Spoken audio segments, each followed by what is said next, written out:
말씀으로 충만하라 라는 제목으로 말씀을 나누겠습니다. 아마 교우들은 눈치를 채셨겠지만 우리가 새로운 마음을 가지고 새로운 사람이 되었으니까 새로운 삶을 살아가야 되는데, 새로운 삶 1탄, 새로운 삶 2탄, 새로운 삶 3탄, 새로운 삶 4탄, 뭔가 진부하게 느껴지지 않습니까? 네, 그래서 새로운 삶의 제목으로, 주제 제목으로 바꿨습니다. 그리스도인의 삶, 새로운 삶은 충만한 삶입니다.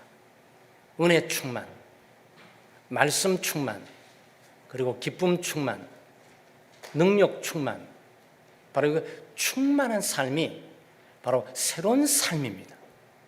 새로운 삶은 무엇이 부족해가지고 쫓기듯이, 무엇이 부족하니까 채우듯이 안간힘을 가지고 살아가는 것이 아니고, 채워지는 삶에 충만하게 흘러 넘치는 삶을 살아가게 되는 겁니다. 오늘은 하나님의 말씀으로 충만한 삶입니다. 예수 믿는 사람은 하나님의 말씀으로 충만해져야죠.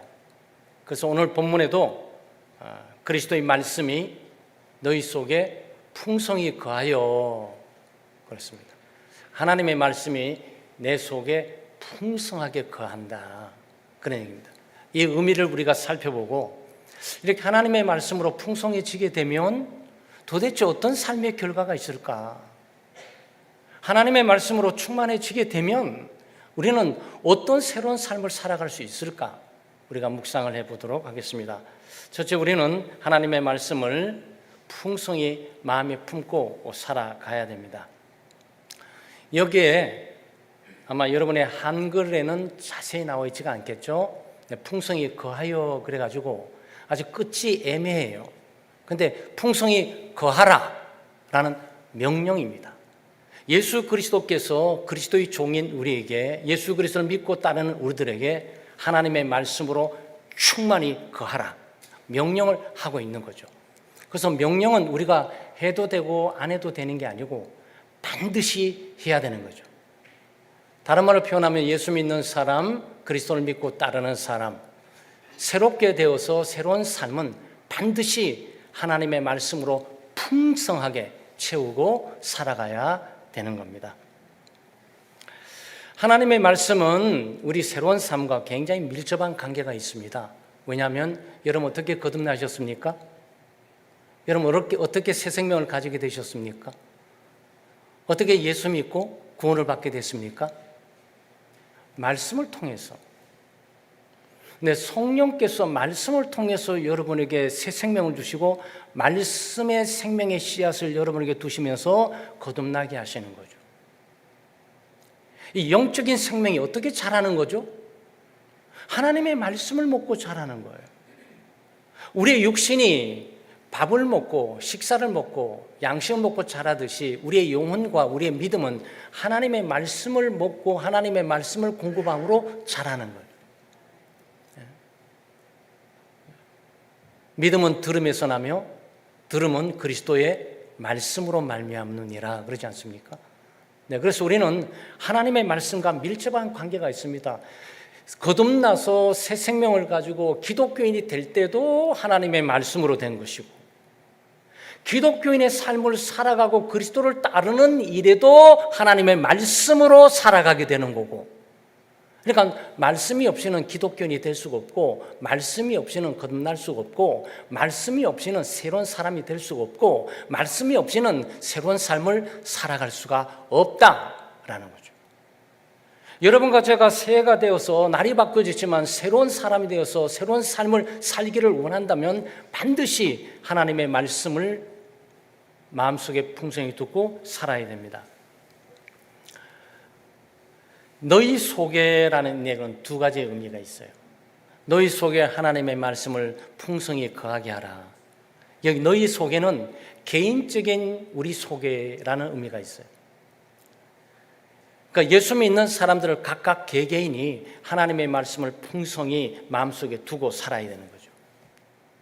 영혼에 소위 음식만, 여러분 좋아하는 음식만 집에 쟁여놓는 것이 아니고 하나님의 말씀도 내 속에 쟁여놓아야 된다, 그런 의미예요. 또 여기에 너희 속에라는 이 말은 두 사람 이상 예수 믿는 사람들이 모이게 될 때 바로 거기에 하나님의 말씀이 풍성히 있어야 된다는 거죠. 예수 믿는 사람들의 모임과 이 새로운 사람들의 모임들은 하나님의 말씀으로 풍성해지는 교제권 가운데 있어야 된다라는 부분을 가르쳐주고 있는 겁니다. 그러니까 우리는 개인적으로 하나님 말씀이 풍성하고 하나님 말씀이 풍성하니까 어떻게 됩니까? 네, 차고 넘치게 되겠죠. 차고 넘치게 되니까 함께 모이게 될 때 하나님 말씀을 차고 넘치게 모이게 되는 거죠. 여러분 잘 아시는, 요즘 뭐 없어졌지만 스펀지라는 게 있어요. 잘 쓰지 않는데 옛날에 저희들이 어릴 때 많이 썼던 스펀지인데, 스펀지에 물을 웬만히 묻어가지고는 스펀지에 물이 배어 나오지는 않습니다. 근데 물을 충만하게 적셔두게 되면 스펀지를 들면 물이 툭툭 떨어져요. 그럼 물을 짧으잖아요. 물이 쭉 나옵니다. 하나님의 말씀이 우리 속에 차고 넘치면 어떻게 된다고요? 우리의 생각이 하나님의 말씀으로 철철 넘쳐요. 우리의 가치관이나 인생관, 세계관이 이 세상적인 가치관에 뒤섞여 있는 것이 아니고 하나님의 말씀의 가치관이 철철 넘쳐요. 말하는 것 하나하나가 하나님의 말씀으로 말을 하게 되는 거죠. 아니면 말씀에 기초하고 있는 의미나 생각들을 전달을 하게 되는 거죠. 하나하나 모든 행동들이 내가 기분에 따라서, 감성에 따라서 하는 것이 아니고 하나님의 말씀이 내 속에 채워져 있으니까 이 말씀이 내 삶의 행동에 영향력을 주면서 말씀에 부합하는 삶이, 말씀에 부합하는 행동들이 내 삶을 통해서 은연중에 나오게 된단 말이에요. 그래서 우리는 하나님의 말씀으로 충만하게 채워야 됩니다. 어떻게 하나님의 말씀을 충만하게 채웁니까? 5가지 방식이 있죠. 하나는 많이 듣는 거예요. 믿음은 들음에서 나는 거죠. 그러니까 여러분 처음 예수 믿고 교회 예배를 참석해야 됩니다. 예배를 자꾸 인도하는 이유가 뭡니까? 하나님의 말씀을 듣도록 하는 거예요. 말씀을 쉼없이 자꾸 듣다 보면 믿음이 하나하나 자라고 하나님의 뜻이 이해되어지고 깨달아지는 거죠. 여러분 어린아이를 놓고 키우게 될 때 기억, 니은, 디귿을 가르쳤습니까? 아니에요. 그냥 듣는 거야. 그죠? 아빠, 엄마 수천 번을 얘기를 합니다. 그런데 어느 날 발음도 약하지만 어베 그럼 좋아가지고 아빠 엄마들이 막 감동해가지고 아이가 말을 한다고 말이죠. 그거요 수천 번을 들어서 그런 거예요. 하나님의 말씀을 들음으로 우리는 하나님의 말씀이 채워지는 겁니다. 그리고 하나님의 말씀을 읽는 거죠. 성경 읽기예요. 성경을 꾸준히 읽어나가는 거죠. 그래서 우리 창대교회는 성경 일동을 권장하는데 물론 개인적으로 읽어나갈 수가 있어요. 그런데 개인적으로 읽어나가다 보면 이 일 저 일 때문에 또 사적인 일에 부딪혀서 또 이런 중요한 성경 읽기를 양보할 때가 있단 말이죠. 그래서 의지가 약하고 환경 때문에 안 읽고 게으르고 토만해져서 안 읽고 그리고 넘어가다 보면 5장 읽어야 되는데 막 50장 읽어야 돼 쌓이게 되면 소위 포기하게 되는 거죠.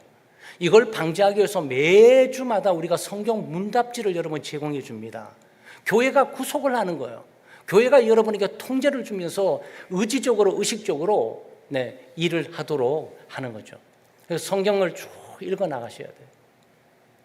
하나님의 은혜는 있는 자에게 더 있게 되는 것처럼 하나님의 성경을 많이 읽는 사람은 말이죠. 들을 때도 유익이 있어요. 저거 열왕기상 그때 모르고 막 지나갔는데 저 뜻이었구나. 그때 좀 희미하게 알았던 마태복음에 있는 것들이 목사님의 설교를 들으면서 저게 저 뜻이었구나 하고 명백하고 뚜렷하게 알게 되는 거죠. 몰랐던 하나님의 말씀의 뜻을 알게 되는 거고 희미하게 알았던 하나님의 말씀을 명백하고 뚜렷하게 알게 되는 거고 이래저래 유익이에요. 그런데 성경 바탕에 지식이 부족하면 벌써 우리가 알잖아요. 골로새서 3장 15절 그런데 구약 성경에서 막 찾고 이러면 어떤 일이 벌어질까요? 설교를 들어도 뭘 말하는지 모르는 거예요. 지금 본문이 뭘 말하고 있는지, 목사님은 뭘 설교하고 있는지 아무 의미가 없어 다가온단 말이죠. 근데 성경을 읽었던 사람은 골로새 3장 15절 16절 몇 달 전에 읽었던 건데 이거 무슨 뜻이지? 이게 이 뜻을 갖고 있었구나. 너희 중이란 얘기가 하나가 아니라 공동체적인 의미도 이 속에 포함되어 있구나라고 깨닫게 되는 거죠. 그래서 본문의 의미를 많이 읽었던 사람들이 하나님의 말씀을 많이 듣게 되게 될 때 유익을 얻게 되는 거죠. 또 공부해야 되잖아요. 그리고 우리 창대교회는 제자 훈련을 하니까 우리가 주제별 성경 공부를 많이 했는데 지금 목장별로 가기 때문에 제자 훈련을 잠시 좀 여유를 좀 두고 있죠. 하나님의 말씀을 공부해야 돼요. 체계적으로 구체적으로 하나님의 말씀을 공부해야 돼요. 마태복음이 무슨 책인지, 요한복음이 무슨 책인지, 또 누가복음이 무슨 책인지, 로마서는 어떻게 돼가는 건지 하나하나 책별로 공부하기도 하고, 특별히 공부가 어려우면 사랑에 의한 삶, 섬김에 의한 삶, 기도에 의한 삶, 선교에 의한 삶, 주제별로 공부를 하든지 공부를 해 나가야 된단 말이에요. 그래서 하나님의 말씀을 풍성하게 채우게 되는 거죠. 그리고 암송까지 해 나가야 돼요. 암송을 하는 거죠. 수시로 기회가 있을 때마다 중요한 하나님의 말씀을 암송하고 설교를 들으면서 저건 굉장히 중요한 말씀이고 내게 주시는 말씀처럼 보인다, 보석처럼 느껴진다 그럴 때 그것을 메모를 하든지 기록을 해가지고 그것을 집에 가서 조용한 시간에 다시 한번 묵상하고 이 중요한 얘기를 잊어버릴까 봐 겁나가지고 외우는 거죠. 그래서 하나님 말씀을 충만하게 채운단 말이죠. 하나님의 말씀을 수시로 꺼내서 사용할 수 있도록 하나님의 말씀이 자기 속에 있는 거죠. 예수님께서 광야에서 사탄을 대적하면서 광야에 40일 금식기도할 때 사탄이 유혹하게 될 때 예수님께서 두루마리 책을 찾으시면서 펼쳤습니까? 아니에요. 그냥 끄집어냈어요. 어디에? 마음에 둔 것을 끄집어냈단 말이죠. 그리고 하나님의 말씀을 묵상해야 돼요. 들으시면서 묵상하셔야 돼요. 저게 무슨 의미지? 왜 저런 말씀을 하시는 거지? 저기 지금 전후가 어떻게 돌아가는 거지? 저 의미는 저런 의미인데 이렇게 여러분 묵상을 하시면서 여러분 들으셔야 돼요. 하나님께서 목사님을 통해서 말씀하시게 될 때 내게 주시는 말씀이 뭘까라고 그 말씀을 포착해 들을 수 있는 묵상 훈련이 필요하단 말이죠. 성경 공부를 하면서도 묵상을 해야 되고, 경건의 시간을 가지면서도 묵상을 해야 되고, 성경을 읽으면서도 묵상을 해야 되고, 여러분 예수 믿지 않는 사람 세계도 묵상 훈련이 대단합니다. 한강에서 멍 때리기 들어보셨어요? 그거 묵상하는 거예요. 그냥 이렇게 아무것도 없어. 우리가 볼 때 좀 답답해요. 뭐가 있어야 묵상을 하지. 묵상할 게 없어요. 근데도 묵상 훈련이야. 인도의 요가에는 묵상이 있어요. 다리를 꼬든지 몸을 비틀든지 고개를 거꾸로 하든지 묵상하는 거예요. 근데 비하하는 건 아닙니다. 뭘 묵상하는지는 잘 몰라요. 묵상거리가 있는지 없는지도 우린 잘 몰라요. 근데 우리의 묵상거리는 분명합니다. 하나님의 말씀이에요. 하나님이 우리에게, 하나님이 우리 가정에게, 하나님이 나에게 해주시는 말씀의 의미를 우리가 묵상을 한단 말이죠. 이 의미가 무엇인지, 이걸 왜 이렇게 말씀하시는 거지? 내게 주시는 교훈은 뭐야? 내가 피해야 될 죄는 뭐지? 지금 이 경고를 내가 어떻게 받아들여야지? 묵상하셔야 돼요. 하나님의 말씀과 교제하면서 대화하면서 하나님의 말씀을 접하는 법을 우리가 배워야 된다고요. 그럴 때 우리는 하나님의 말씀으로 충만해지게 되는 거죠. 말씀 예화 한번 올려주실래요? 여러분의 성경을 꽉 잡고 있으셔야 돼요.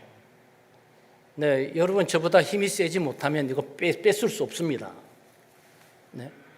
근데 제가 새끼 손가락만 듣기만 간단히 갖고 있죠? 이거 얼마나 버틸 것 같아요?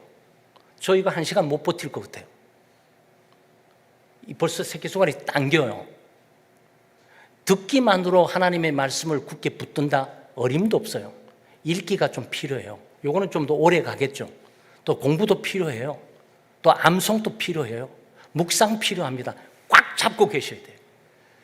이 5가지 손가락처럼 말이죠. 듣기, 읽기, 공부하기, 암송하기, 그리고 묵상을 통해서 하나님의 말씀을 꽉 잡고 있어야 우리가 견고하단 말이에요. 근데 이 중에 제일 중요한 게 뭡니까? 묵상이에요. 제가 한번 묵상 빼볼까요? 묵상 빼볼까요? 날아가 버리는 거예요. 보셨어요? 아무리 읽기를 해도, 아무리 듣기를 해도, 아무리 공부를 해도, 아무리 묵상을 해도, 아무리 암송을 해도 묵상이 없으면 한순간에 다 날아가 버려요. 그만큼 묵상이 중요하단 말이죠. 그래서 우리는 하나님의 말씀을 듣기, 읽기, 성경 공부, 암송 다양한 걸 통해서 우리가 성숙하고 성장할 뿐만 아니고 풍성해져야 됩니다. 이렇게 하나님의 말씀으로 풍성하게 되면 우리가 어떻게 됩니까? 서로 가르치고 권면하는 일이 있게 됩니다.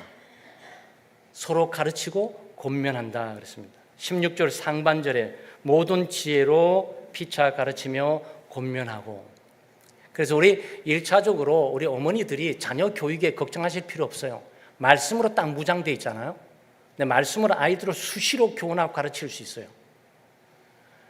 근데 말씀으로 무장되어 있지는 않으니까 이 아이를 어떻게 가르쳐 줄지를 몰라. 여러분 그렇지 않습니다.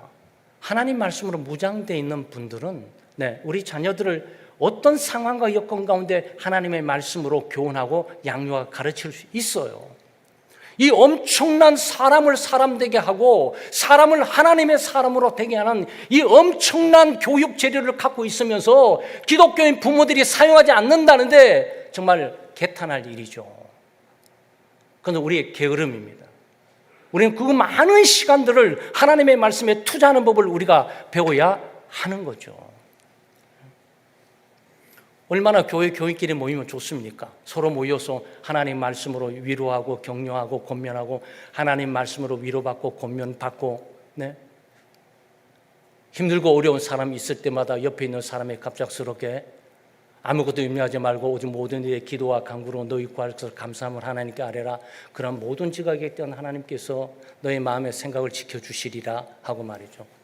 사람이 감당할 시험밖에 너희에게 당한 것이 없나니 오직 하나님 믿부사 너희 감당치 못할 시험당함을 허락지 아니하시고 시험당할 쯤에 또한 피할 길을 내사 너희를 너희 감당하게 하시리라 격려하고 말이죠. 또 옆에 또 친구가 말이죠. 이사야서 41장 10절에 두려워하지 말라 놀라지 말라 나는 내 하나님이 됨이라 내가 너와 함께함이라 내가 너를 도와주리라 참이라 나의 의로운 손 너를 붙들리라. 이런 얼마나 위로가 되잔 말이죠. 예수 믿는 사람 목장 가운데 교회 교인들의 모임 가운데서 특별히 소그룹 모임 가운데서 이런 하나님의 말씀을 주고받는 교제들이 충만하게 일어나야 돼요. 모여서 세상 잡다한 얘기하고 농담 얘기하고 가십하고 그리고 인간적인 자기 자랑하고 가정 자랑하고 가족 자랑하고 시험들 판이야 이거는. 시험만 잔뜩 들어간다면 무슨 의미가 있냔 말이죠. 그래서 어떤 교회에서 그런 일이 있었답니다. 진짜 좀 믿음 좋고 신실한 분이 선교에 가기 싫다는 거야. 아니 선교에 가서 기도하고 하나님의 말씀을 좀 나누고 좀 격려받고 위로받고 싶은데 날마다 등산 얘기만 하고 야외 얘기만 하고 낚시 얘기만 하다가 내가 이게 사회단체에 와 있냐라고 착각이 들더라는 거예요. 여러분 기독교의 모임은 그게 아니에요. 기독교의 모임은 피차 가르치는 거예요. 뭘로? 하나님의 말씀으로 피차 격려하고 가르치고 위로하고 교회를 안 나오게 될 때 시험에 들었을 때 유혹을 받아야 될 때 큰 고난과 어려움이 있을 때 그때 하나님의 말씀으로 만날 때마다 위로하고 격려하고 그것들 하나님의 가시는 뜻을 보여주고 함께 기도하자 그러고 그러면서 함께 공동체가 힘있게 세워져 가는 거죠. 만약 세상 얘기만 한다면 다툼과 분쟁만 일어날 거예요. 교회에서 다툼과 분쟁이 일어나는 것이 말 때문에 그래요. 거의 말입니다. 물론 행동 때문에 시험에 드는 경우도 있지만 사람들이 말 때문에 상처를 받고 말 때문에 시험에 들고 말 때문에 위축받고 말 때문에 사기 죽어요. 그러니까 하나님의 말씀이 나갔더라면 얼마나 좋겠어요. 하나님의 말씀이 없으니까 빈곤해가지고 뭔가 얘기를 해야 되는데 세상에 잡다한 경험을 갖고 있는 그거를 꺼내고 얘기하다 보니까 교회에서 다친단 말이죠. 피차 권면하고 가르치는 공동체 얼마나 멋집니까? 우리 목장에 가니까 하나님의 말씀으로 내가 부끄러워져요. 이런 생각하고 있는 자체가 이제 부끄러울 만큼 하나님 말씀이 이렇게 나는 뭐 했던가, 나는 성경도 안 읽고 성경도 암송 안 하고 성경 공부도 안 하고 내가 게으르고 태만했구나. 이게 깨달아져야 되잖아요. 여러분, 그런 모임이 돼야 된단 말이죠. 그리고 우리 창대교회는 말씀의 공동체, 말씀에 충만한 공동체, 하나님의 말씀이 가르치고 권면하는 공동체, 서로 피차 세우는 공동체가 되어야 됩니다. 두 번째는 기쁘고 즐거운 삶을 살게 됩니다. 여러분, 행복한 삶은 기쁜 삶이고 기쁜 삶은 행복한 삶 아니에요? 뭐 돈이 많든 적든, 어려움과 고난이 있든 없든, 건강하든 건강치 못하든 마음에 기쁨이 있고 즐거움이 있으면 행복하지 않아요? 마음에 기쁨과 즐거움이 있어야 돼요. 그런데 마음 기쁨과 즐거움이 저절로 생기냐고요. 우리가 얼마나 바쁩니까? 또 분주합니다. 할 일 많아요. 가정에 일해야 되고, 직장에 일해야 되고, 사회적인 활동해야 되고, 또 교회에 오게 되면 직분 맡아서 봉사해야 되고, 몸이 두세 개라도 감당치 못하고 하다 보니 사람이 지쳐요. 피곤해요. 하루하루 삶이 기쁘지 않아요. 즐겁지 않습니다. 산더미처럼 많은 스트레스가 쌓여 있어가지고, 심지어 스트레스가 말이죠. 염려, 걱정, 근심, 두려움으로 가득 차 있고, 이거 우울증에 걸리지, 정신질환에 걸리지, 육체도 피곤하고 힘들어 죽겠는데 마음도 마저도 우울하고 스트레스로 가득 차 있는 이 세상에 여러분 어떻게 살아갑니까? 하나님의 말씀으로 충만한 체험은요, 기쁨이 있어요. 즐거움이 있습니다.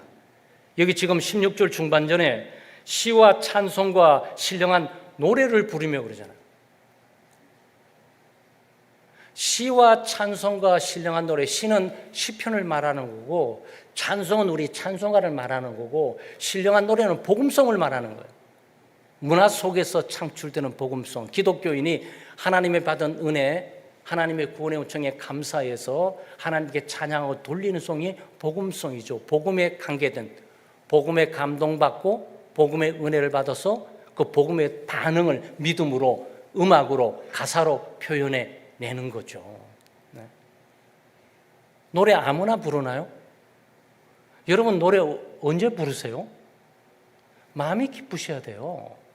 화나고 짜증나고 지금 신경질이 가득 차 있는데 노래가 나옵니까? 아니에요. 마음에 기쁨이 있고 즐거움이 있으면 노래가 생각 안 나도 콧노래라도 불러요. 콧노래라도.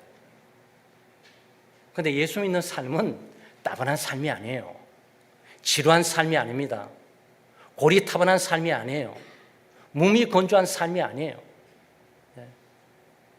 그리스도의 삶은 기쁘고 즐거운 삶이에요. 여러분, 교회 오시게 될 때 기쁨과 즐거움으로 오셔야 돼. 그게 어떻게 가능하지? 월요일부터 토요일까지 죽돌이 일을 하고 있는데 주일 가는 게 뭐가 그렇게 기뻐야 되냐고. 하나님의 말씀으로 충만하게 채워지잖아요. 여러분, 주일이 기뻐요. 그러니까 기쁨이 생겨요. 놀랍게도 하나님의 말씀이 우리 속에 위로하고 격려할 뿐만 아니고 수많은 삶의 짐이 있음에도 불구하고 이 짐을 하나님께 맡기면서 성령께서 말씀을 통해서 내 영혼 가운데 위로하고 격려하시면서 구원의 기쁨과 즐거움을 새롭게 하신단 말이에요. 여러분, 그 기쁨을 발견하셔야 돼요. 하나님의 말씀이 주는 기쁨, 하나님의 말씀을 주는 평안, 하나님의 말씀을 주시는 그 능력, 여러분 그걸 경험하셔야 돼요. 여기 지금 시와 찬송과 신령한 노래를 부르라고 그러는데 도저히 나는 그런 경험 해본 적도 없고 그러고 싶은 마음이 없다면 이 말씀이 진리예요. 여러분의 삶이 진리가 아니고 이 말씀이 진리예요. 그것은 곧 여러분의 삶은 이 말씀대로 살아봐야 된다는 의미고 이 말씀을 경험해 봐야 된다는 그런 뜻이에요. 하나님의 말씀, 우리는 말씀을 통해서 위로받고 말씀을 통해서 기쁨을 찾고 말씀을 통해서 격려합니다. 그것은 하나님의 말씀이 놀랍게도 그런 능력이 있어요. 아마 여러분 경험 다 해보셨죠? 굉장히 아프고 고통스럽고 마음의 상처가 있는데 어떤 하나님의 말씀을 들으면서 그 치유가 되는 현장을 느껴요. 여러분의 영혼이 치유가 된다고. 그러면서 염려, 걱정, 근심이 사라지면서 기쁨으로 바뀌어지고 즐거움으로 바뀌어지면서 찬송하고 싶은 마음들이 생기게 되죠. 예배는 그렇게 드려야 되는 거예요. 네.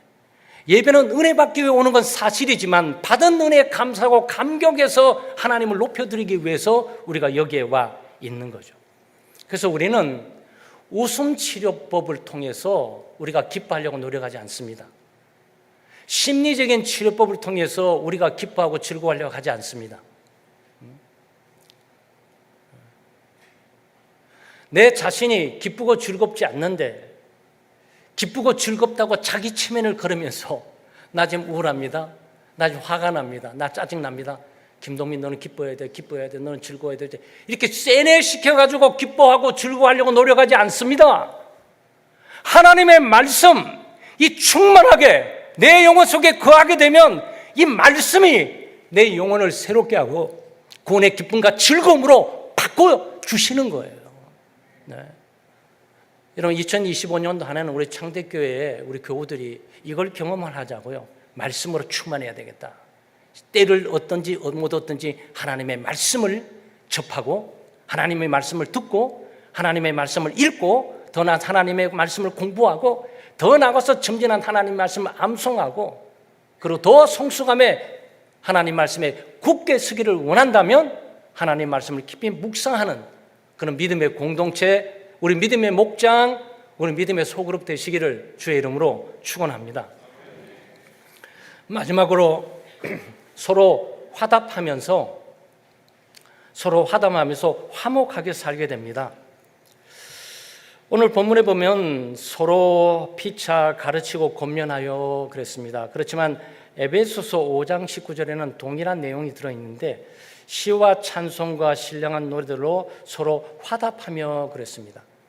시와 찬송과 신령한 노래들로 서로 화답하며 저 골로새에 있었던 3장은 서로 피차 서로가 권면하고 가르치는 데 강점을 뒀다면 이 에베소에 있는 강점들은 함께 노래하고 화답하는 일에 여기에 강점을 두고 있어요. 그럼 이 말의 의미는 뭡니까? 하나님의 백성들이 개인적으로 서로 충만할 뿐만 말씀으로 충만하고 찬양으로 충만하고 감사로 충만하고 기쁨으로 충만하고 즐거움으로 충만할 뿐만 아니고 하나님의 백성들이 두세 사람 이상 모일 때마다 말씀으로 충만하고 감사로 충만하고 기쁨으로 충만하고 찬양으로 충만한 모임이여야 한다. 이게 교회다. 이게 하나님의 백성들의 모임이다. 라는 그런 말씀이죠. 여기에 화답한다는 건요, 서로 주고받는 것을 말하는 거예요. 여기서 그럼 저기서 그러고 여기서 야 그럼 저기서 여 그러고 서로 관심사를 같이 가지면서 공통의 분모를 향해서 나가는 거예요. 뭐 야 그러든지 그러든지 나 무슨 상관이 있어. 이러면 화답이 아니에요. 화답한다는 얘기는 야 그러면 뭘 보고 야 그랬는데 나는 여 그러고 그러면 여기서는 그러고 응답을 한단 말이죠. 공동의 관심사로 시와 찬송과 신령한 노래로 서로 함께 주고받는다는 거예요.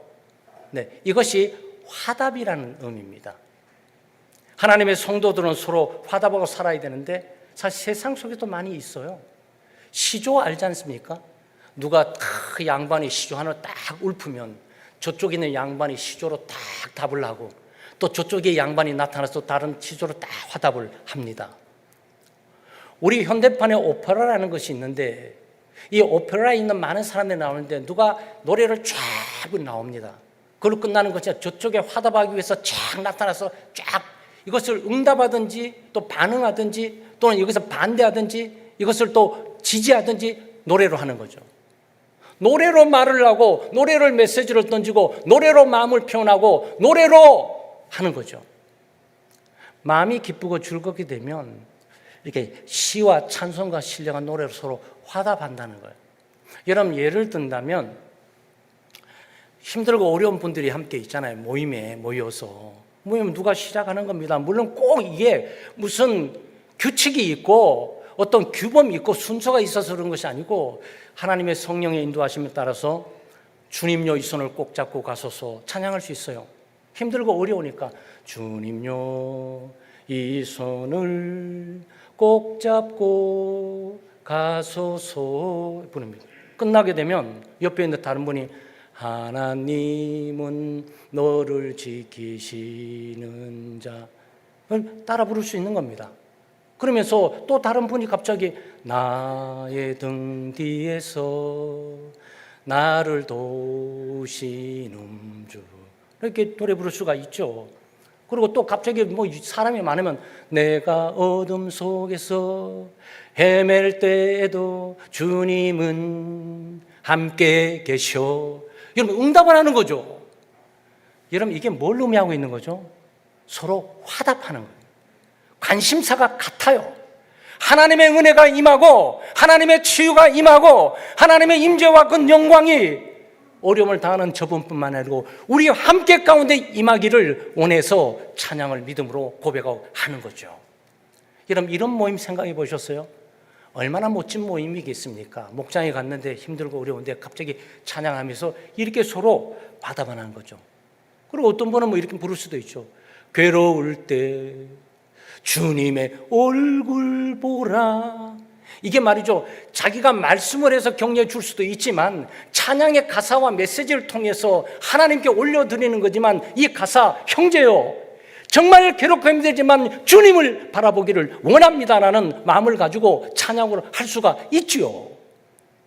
여러분 이런 모임이 교회 모임이고 이런 모임이 창대교회고 이런 모임이 목장의 모임이고 이런 모임이 소그룹 모임이 되도록 우리가 함께 기도해야 된단 말이죠. 지난 1월 6일 우리 박정순 우리 성도님 돌아가셔가지고 장례식을 하는데 백제 화장터로 가게 됐습니다.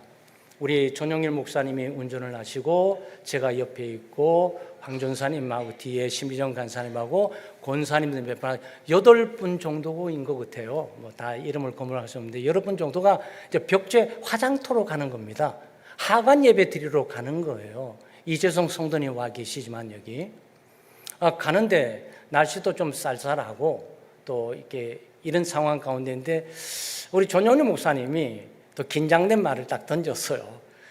제가 처음 운전대를 잡을 때는 탄 사람도 찬양 한 곡씩 해야 됩니다. 그랬습니다.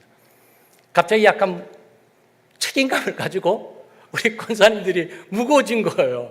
그래서 제가 이 분위기를 좀 깨면서 좀 하도록 해야 되겠지만 원래 장례식을 가게 될 때 굉장히 힘들고 어렵고 사랑하는 분을 잃어버렸으니까 마음의 상실감이 크다. 그렇기 때문에 교우들이 찬양을 하면서 같이 간다. 그러니까 전영 목사님 말이 18번 자기가 좋아하는 찬양 한 곡씩 하도록 합시다. 그런데 뒤에서 찬양 한 장 누가 했어요. 그러니까 한 번 한 번 자기 좋아하는 찬양을 하신 거예요. 그래서 찬양을 하는데 그 찬양된 가사 그리고 생각이 잘 안 날 거 아니겠어요. 그러다 보니까 뭐 우리 황 전사님이 빨리 찬송이면 찬송을 찾고 또 복음송이면 유튜브를 찾아가지고 가사를 미리 선창에 알려주게 되면 우리 다 부르면서 갔어요. 그렇게 간 지가 한 30분, 40분 됐어요. 여러분 이 상황 이해하셨어요? 저는 참고로 마지막 제 차례 아니겠습니까? 전영희 목사님 운전하면서 노래 딱 부르고 끝났는데 목사님 아시죠? 그래가지고 그럼 제가 또 해야 되죠.